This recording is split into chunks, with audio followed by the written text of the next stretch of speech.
بسم اللہ الرحمن الرحیم۔ السلام علیکم ورحمۃ اللہ وبرکاتہ۔ عزیز طلبہ، اسلامیات سلسلہ نمبر 7 کا اگلا سبق شروع ہوتا ہے۔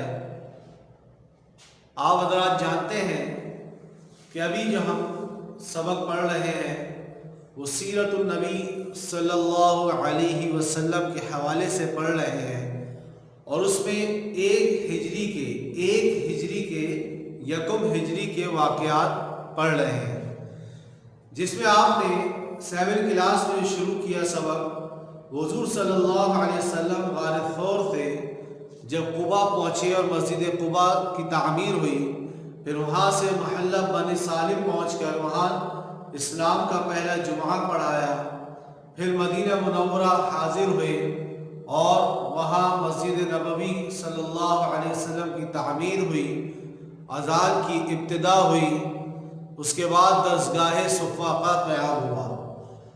پھر وہیں پہ مدینہ منورہ میں حضور صلی اللہ علیہ وسلم نے مواخات یعنی بھائی چارگی کا معاملہ شروع کیا، اور انصار اور مہاجرین میں سے ہر ایک کو دوسرے کا بھائی بنا دیا، اور یہ آپس میں محبت شروع ہو گئی۔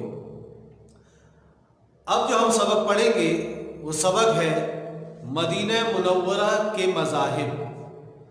مذہب کی جمع ہے مدینہ منورہ کے مذاہب۔ یہ آپ کی کتاب کے صفحہ نمبر 113 میں موجود ہے، کتاب آپ کھول لیجئے۔ عزیز طلبہ، مدینہ منورہ جب حضور صلی اللہ علیہ وسلم آئے، اس سے پہلے سے مدینہ منورہ میں 3 مذاہب آباد تھے، 3 مذہب کے لوگ رہتے تھے، موجود تھے، جن میں آپ کتاب میں بھی دیکھ رہے ہیں، ادھر بھی آپ کے سامنے موجود ہے لکھا ہوا، 1 مشرک تھے، 2 یہودی، 3 عیسائی۔ یہ 3 مذہب کے لوگ مدینہ منورہ میں موجود تھے، مشرک، یہودی اور عیسائی۔ مشرک وہ ہوتے ہیں جو اللہ کے ساتھ، اللہ کے علاوہ بتوں کی بھی پوجا کرتے ہیں، ان کی بھی عبادت کرتے ہیں، یعنی اللہ کے ساتھ کسی اور کو، غیر اللہ کو شریک کرتے ہیں۔ یہودی وہ ہیں جن کا دعویٰ ہے کہ وہ موسیٰ علیہ السلام کو اور ان کی شریعت کو مانتے ہیں، اور عیسائی یہ وہ لوگ ہوتے ہیں جن کا دعویٰ ہے کہ وہ عیسیٰ علیہ السلام اور ان کی شریعت کو مانتے ہیں۔ یہ 3 بڑے مذہب موجود تھے۔ مشرک جو موجود تھے، ان کے 2 قبیلے تھے، 2 قبائل کے مشرک تھے، جن میں سے ایک کا نام اوس تھا، دوسرے کا نام خزرج۔ اوس اور خزرج یہ 2 قبیلے تھے جو مشرکین کے تھے، جو شرک کرنے والے تھے، مشرک قبیل مذہب سے تعلق رکھتے تھے، اور ان کا زیادہ تر جو پیشہ تھا، کام تھا، وہ زراعت پر تھا۔ اور انہی اوس اور خزرج میں سے اکثر لوگ جو ہے وہ مسلمان ہو چکے تھے، یعنی مشرک نہیں رہے تھے، پکے واحد اللہ کو ایک ماننے والے بن گئے تھے۔ دوسرا قبیلہ یہودیوں کا تھا، جو مدینہ منورہ کے اطراف میں 3-3 4-4 میل کے فاصلے پر آباد تھے۔ ان کے 3 بڑے قبیلے تھے، ان کے 3 بڑے قبائل تھے، جن میں ایک بنو قینقاع، بنو نذیر اور بنو قریظہ، یہ 3 قبائل تھے یہودی مذہب کے، اور ان کے جو آبادی تھی، انہوں جہاں یہ رہتے تھے، وہ بڑے بڑے قلعے انہوں نے بنائے ہوئے تھے، قلعے نما عمارتیں تھیں ان کی، بڑے مضبوط لوگ تھے۔ یہ جو قوم یہود تھی، یہ جو یہودی تھے، عزیز طلبہ، ان یہودی یہ مالی اعتبار سے بڑے مستحکم تھے، مضبوط تھے، یعنی مالدار تھے وہ، اور ان کا کام سودی لین دین تھا۔ یہ آپ نے پچھلے سبق بھی پڑھا تھا کہ جو مسلمان انصار تھے، جو اوس اور خزرج سے تعلق رکھتے تھے اور مسلمان ہو گئے، ان کو سود میں جکڑ رکھا تھا ان یہودیوں نے، اور یہ مال کے خاطر، دولت کے خاطر اپنی جان دینے کو بھی تیار رہتے تھے، ایسے یہ دولت کے پجاری تھے۔ کہنے کو تو یہ حضرت موسیٰ علیہ السلام کی شریعت اور ان کی کتاب کو مانتے تھے، لیکن دنیا کی محبت میں، مال و دولت کی محبت میں انہوں نے اس میں بھی تحریف و تبدیلی کر دی تھی. یعنی جو موسیٰ علیہ السلام جو کتاب لائے یا جو ان کی شریعت تھی اس میں تبدیلی کر کے اللہ کے دیے ہوئے احکام کو ختم کر کے نئی شریعت ڈال دی تھی، جس سے ان کو دنیا کا فائدہ ہوتا رہے اور آخرت کا کوئی فائدہ نہ رہے. ان کا مقصد یہ تھا کہ لڑاؤ اور حکومت کرو. جس طرح اس دور میں بھی یہودیوں کا یہی مشن ہے کہ مختلف قوموں کو آپس میں لڑا دو اور ان پر حکومت کرو، کہ وہ قومیں ایک دوسرے سے لڑتے رہیں اور ہم ان پر بیٹھ کر مزے سے حکومت کرتے رہیں. آج بھی یہ مسلمانوں میں بھی آپس میں پھوٹ ڈالتے ہیں اور آپس میں لڑاتے ہیں اور خود ان پہ بیٹھ کر حکومت کرتے ہیں. اس زمانے میں بھی یہی معاملہ تھا. تو یہ یہودی اوس اور خزرج جو دو قبیلے تھے مشرکین کے، ان کو آپس میں لڑاتے تھے اور ان کو آپس میں جھگڑے کروا کر ان پر حکومت کیا کرتے تھے. تیسرا مذہب عیسائیوں کا تھا. عیسائی یہ نصرانی بھی کہلاتے ہیں، اور میں نے آپ سے عرض کر دیا یہ وہ ہے جو کہتے ہیں کہ ہم عیسیٰ علیہ السلام اور ان کی شریعت اور ان کی لائی ہوئی کتاب کو مانتے ہیں، اگرچہ انہوں نے بھی ان کی اس کتاب میں، اس شریعت میں دنیاوی محبت کے خاطر تبدیلی کر دی ہے اور اس کو بدل دیا ہے. عیسائیوں کی تعداد مدینہ منورہ میں بہت کم تھی. عزیز طلبہ، یہ آپ نے پڑھ لیا جب حضور علیہ السلام مدینہ آئے تو مدینہ میں اس سے پہلے سے 3 مذاہب تھے مشرک. اس کے 2 قبیلے تھے، اوس اور خزرج. نمبر 2 یہودی، ان کے 3 قبائل تھے، بنو قینقاع، بنو نضیر اور بنو قریظہ. نمبر 3 عیسائی، اور یہ بہت کم آبادی تھی، بہت کم مقدار میں یہ لوگ موجود تھے. اور اوس اور خزرج کے اکثر لوگ جو ہے وہ مسلمان ہو چکے تھے. جب یہ لوگ مسلمان ہو گئے، اوس اور خزرج کے لوگ، تو ان کی جو لڑائیاں تھیں آپس کی، جو جھگڑے تھے، وہ سب ختم ہو گئے.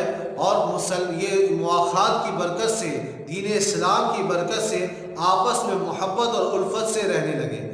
یہ بات یہودیوں سے گوارا نہیں ہوئی کہ اگر یہ مل کر رہیں گے تو ہم ان پر حکومت کیسے کریں گے. اور مشرکین مکہ، جو مکہ کے کافر تھے، جنہوں نے مسلمانوں کو تکلیف دی اور مسلمان مکہ سے مدینہ ہجرت کر کے آئے، ان کو بھی گوارا نہیں تھی. چنانچہ ان لوگوں نے سازش کی، یہودیوں نے اس سازش کی کہ اوس اور خزرج کے درمیان سے جو لوگ مسلمان نہیں ہوئے تھے ابھی تک، جو ابھی تک مشرک ہی تھے، کافر ہی تھے، ان میں سے ایک فرقہ بنایا جو اپنے آپ کو بظاہر مسلمان کہتے تھے لیکن وہ اندر سے کافر تھے. مسلمان بن کر مسلمانوں کے بیچ میں رہتے تھے اور مسلمانوں میں پھوٹ ڈالنے کی کوشش کرتے تھے. اس فرقے کو کہا جاتا ہے منافقین. یہ آستین کے سانپ تھے جو آستین میں رہتے ہوئے، پاس رہتے ہوئے تکلیفیں پہنچایا کرتے تھے، پھوٹ ڈالنے کی کوشش کرتے تھے. اور ان منافقین کا جو سردار تھا، جس کو انہوں نے تیار کر کے ایک فرقہ بنایا، اس کا نام تھا عبداللہ ابن ابی ابن سلول. عبداللہ ابن ابی ابن سلول اس کا نام تھا. تو اس طرح جب حضور علیہ السلام مدینہ منورہ آ گئے تو حقیقت میں مدینہ میں اب 3 بڑے مذہب مؤثر گروہ موجود رہ گئے. ایک مسلمان، چاہے وہ مہاجرین ہو یا انصار. نمبر 2 یہودی. نمبر 3 منافقین. مشرک ختم ہو گئے کیونکہ وہ مسلمان ہو گئے، یا جو مسلمان نہیں ہوئے منافق بن گئے. اور یہودی وہ ایک مذہب رہ گیا. عیسائیوں کی تعداد تھی کم، اس لیے ان کا اتنا اثر موجود نہیں تھا.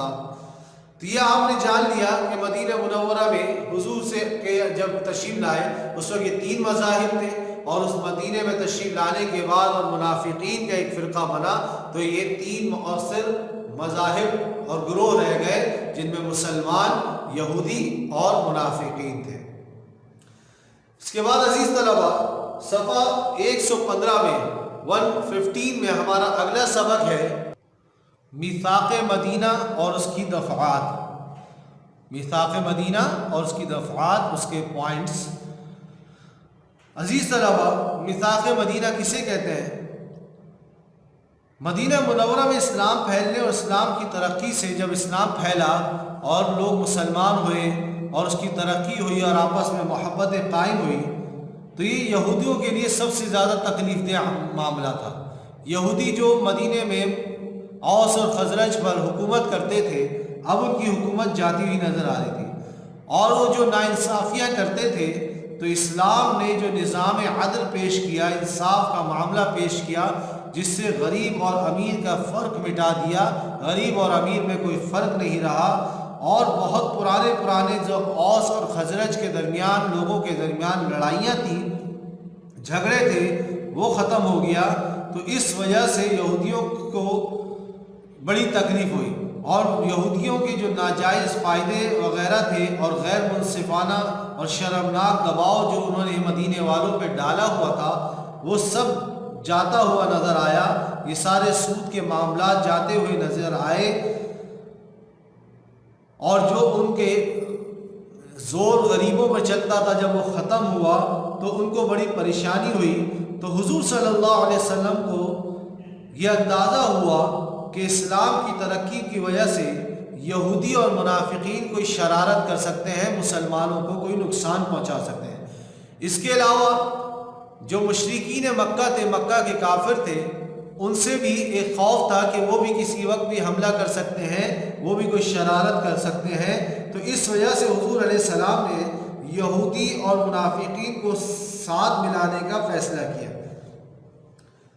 تاکہ اس فتنے سے اور خطرے سے فوری نجات مل جائے اور ایک تحریری معاہدہ ہو جائے، اور تحریری معاہدے میں آپس میں کچھ پوائنٹس اور کچھ مذاکرات ہو جائیں، جس سے یہود اور منافق، یہودی اور منافقین، ان کو ہم اپنے ساتھ رکھیں ایک شہر میں، تاکہ کفار مکہ جو ہے، مکہ والے جو ہیں، صرف ان سے ہمیں خطرہ ہو، اور وہ اگر کوئی معاملہ کریں، حملہ کریں، تو ہم ان سے خود مقابلہ کر سکیں۔ اس کے لیے حضور صلی اللہ علیہ وسلم نے یہودیوں سے ایک تحریری معاہدہ کیا، جس کو تاریخ اسلام میں میثاق مدینہ کے نام سے یاد کیا جاتا ہے، اور سیرت طیبہ کی بڑی بڑی کتابوں میں تحریر، یہ دستور لفظ بلفظ محفوظ ہے۔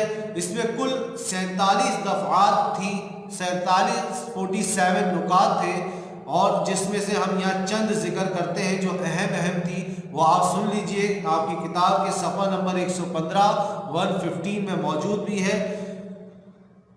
ایک بات یہ ہوئی کہ دونوں فریقوں کو مذہبی آزادی ہوگی، یعنی یہودیوں کو بھی اور مسلمانوں کو۔ یہودی اپنے مذہب میں چلتے رہے، مسلمان اس میں کوئی روک ٹوک نہیں کریں گے، اور مسلمان اپنے مذہب پر چلتے رہے، اس میں عمل کرتے رہے، یہودی اس میں کوئی روک ٹوک نہیں کریں گے۔ نمبر 2، یہود یا مسلمانوں کو اگر کبھی بیرونی دشمنوں سے لڑائی پیش آئے گی تو ایک دوسرے کی مدد کریں گے۔ مسلمانوں کی اگر مدینے سے باہر کسی سے لڑائی ہوتی ہے، یا یہودیوں کی ہوتی ہے، تو مسلمان اور یہودی ایک دوسرے کی مدد کریں گے۔ مسلمان اگر کسی سے صلح کریں گے تو یہود کو بھی اس سے صلح میں شریک رہنا ہوگا۔ مسلمان کسی قوم سے، کسی اور شہر والوں سے صلح کرتے ہیں، کسی قبیلے سے صلح کرتے ہیں، تو یہود بھی اس میں شامل رہیں گے۔ جو طاقت اس معاہدے کے کسی فریق سے جنگ کرے گی تو سب اس طاقت کے خلاف آپس میں تعاون کریں گے۔ اگر کوئی طاقت مسلمانوں سے جنگ کرتی ہے تو یہودی ان کے ساتھ تعاون کریں گے، اور اگر یہودیوں کے ساتھ جنگ کرتی ہے تو مسلمان ان کے ساتھ تعاون کریں گے۔ کوئی فریق کفار مکہ یعنی قریش کے ساتھ مسلمانوں کے خلاف ساز باز اور سازش نہیں کرے گا۔ کوئی فریق بھی جو ہے، چاہے کوئی بھی قبیلے سے ہو یہودیوں کے، وہ مسلمانوں کے خلاف کفار مکہ کے ساتھ مل کر کوئی سازش نہیں کرے گا۔ جو قبائل اس معاہدے میں شریک ہیں، ان میں سے اگر کوئی قبیلہ اس معاہدے سے علیحدگی اختیار کرنا چاہے تو بغیر حضور علیہ السلام کی اجازت کے علیحدگی اختیار کرنے کا مجاز نہ ہوگا۔ جو اس معاہدے میں شریک ہیں، جتنے قبائل، اگر وہ چاہے کہ میں اس معاہدے سے نکلنا چاہتا ہوں تو وہ حضور صلی اللہ علیہ وسلم سے اجازت لے گا، اور اگر کوئی ایسی صورت پیش آ جائے جس سے آپس میں کسی قسم کا فساد یا جھگڑے کا خدشہ ہو، کہ آپس میں کوئی اختلاف ہونے لگے، تو فیصلہ اس معاملے میں انصاف کے ساتھ حضور صلی اللہ علیہ وسلم فرمائیں گے۔ یہ چند نکات یہاں ذکر کی گئی ہیں۔ عزیز طلبہ، یہ حضور صلی اللہ علیہ وسلم کی سیاسی کامیابی تھی، سیاسی بصیرت تھی کہ یہودیوں نے آپ کو اپنا سرپرست بنا لیا کہ اس معاہدے کے میثاق مدینہ کا سربراہ اور بانی قرار دے دیا کہ ہر فیصلہ حضور صلی اللہ علیہ وسلم کریں گے، اور اس سے مسلمانوں کو ایک فائدہ یہ بھی ہو گیا کہ یہودیوں کو اپنے ساتھ لے لیا، ان سے اب کوئی خطرہ نہیں مدینے میں، ہاں مکہ والوں سے ہم تیار رہیں۔ اس معاہدے سے مسلمانوں کو ایک جداگانہ مذہب کے ماننے والوں کی حیثیت سے بھی جانا گیا، پتہ چل گیا لوگوں کو یہ معاہدہ ہوا ہے یہودیوں کا، کس سے ہوا ہے؟ ایک نیا ایک مذہب ہے جو مسلمانوں کا ہے جسے اسلام کہتے ہیں، تو اس کی بات بھی لوگوں تک پہنچی کہ اسلام بھی ایک کوئی مذہب ہے، اور ساتھ ہی آس پاس کا علاقہ بھی منظم و متحد ہو گیا، سب ایک ساتھ مل کر رہنے لگے اور طریقے سے چلنے لگا معاملہ۔ تاریخی روایات میں یہ بات ملتی ہے کہ یہ معاہدہ جو میثاق مدینہ کا ہوا یہ جمادی الاخری کا مہینہ تھا، جمادی الثانیہ کا مہینہ تھا، اور یکم ہجری یعنی 1 ہجری تھی۔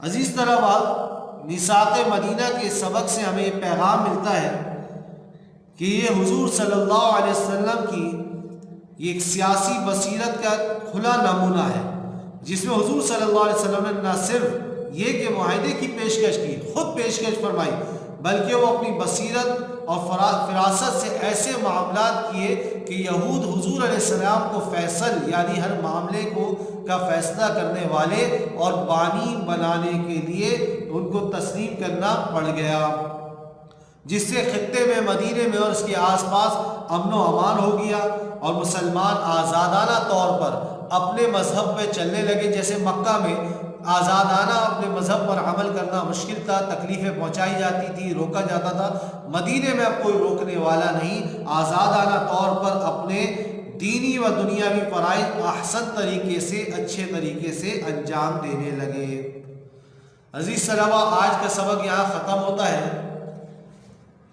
اس سبق کے بعد جو ہمارا عملی کتاب کا کام ہے وہ صفحہ 48 سے شروع ہوگا، 48 سے شروع ہوگا، صفحہ 52 تک مکمل ہوگا، یعنی عملی کتاب کا صفحہ 52 تک 52 تک آپ کو کام مکمل کرنا ہے۔ پہلے بھی عرض کیا میں نے کہ آپ پہلے کوشش یہ کریں کہ کتاب میں سوالات کے جوابات خود ڈھونڈیں، جب آپ خود ڈھونڈ کے لکھیں گے تو وہ آپ کو یاد بھی رہ جائیں گے، اور جب آپ یاد کرنے بیٹھیں گے مزید تو یہ آسانی سے یاد ہو جائیں گے اور پکا ہو جائے گا۔ جس سوال کے جواب نہ ملے وہ چھوڑ دیں، پھر جب آپ کو اس کام کی PDF شیئر کر دی جائے گی تو اس سے جو کام آپ نے کیا اس کو بھی ٹیلی کریں، یہ کوئی غلطی ہو تو وہ صحیح کر لیں، اور جو کام آپ کا رہ گیا ہے اس کے جواب نہیں ملے ہیں تو اس میں آپ دیکھ کر لکھ لیں۔ السلام علیکم ورحمۃ اللہ وبرکاتہ۔